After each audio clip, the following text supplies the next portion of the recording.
இந்த காப்பர், ஆ அலுமினியம் அதெல்லாம் வந்து ம். கண்டிப்பா வந்து என்ன ம். சொல்றதுன்னா, அதெல்லாம் வந்து யூக பேர வணிகம் அப்படின்னு சொல்லுவாங்க. அதாவது ஓகே. ஸ்பெக்குலேட்டிவ் ம். அது எல்லாம் வந்து ஸ்பெக்குலேஷன் தான்.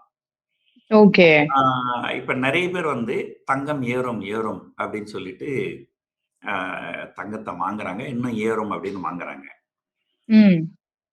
இது வந்து பிசிக்கல் கோல்டு. இதே வந்து ஆன்லைன்ல எம்சிஎக்ஸ்ன்னு ஒரு ம். எக்ஸ்சேஞ்ச் இருக்கு. அ ம். Multi commodity exchange. அங்க வந்து தங்கம் வந்து ஃபியூச்சர்ஸ் அண்ட் ஆப்ஷன்ஸ் அப்படின்னு சொல்லுவாங்க. அதுல வாங்குவாங்க, ஒ விப்பாங்க. ஆ. அதாவது அங்க வந்து உண்மையிலேயே யாரும் தங்கம் வாங்குறதும் கிடையாது, விக்கிறதும் கிடையாது. தங்கம் வாங்குவதாக ஒரு கணக்கு, ஒரு அக்ரீமெண்ட். ஓகே, தங்கம் ஓகே. விற்கிறதா ஒரு அக்ரீமெண்ட். ம். இப்போ இன்னைக்கு இன்னைக்கு வந்து 1 பவுன் தங்கம் வந்து ரூ. 1,00,000 விக்குது. நீங்க ம். இன்னும் ஏறும்னு நெனைக்கிறீங்க. நான் இன்னும் இறங்கும்னு நெனைக்கிறேன். அப்ப ம். நம்ம 2 பேரும் ஒரு அக்ரீமெண்ட் போட்டுக்க வேண்டியது. நீங்க வாங்குறீங்க, நான் விக்கிறேன். ஆனா ஓ! உண்மையிலேயே நீங்க வாங்குற நீங்க தங்கம் உங்க கைக்கு கிடைக்காது. நானும் தங்கத்த உங்ககிட்ட குடுக்க மாட்டேன்.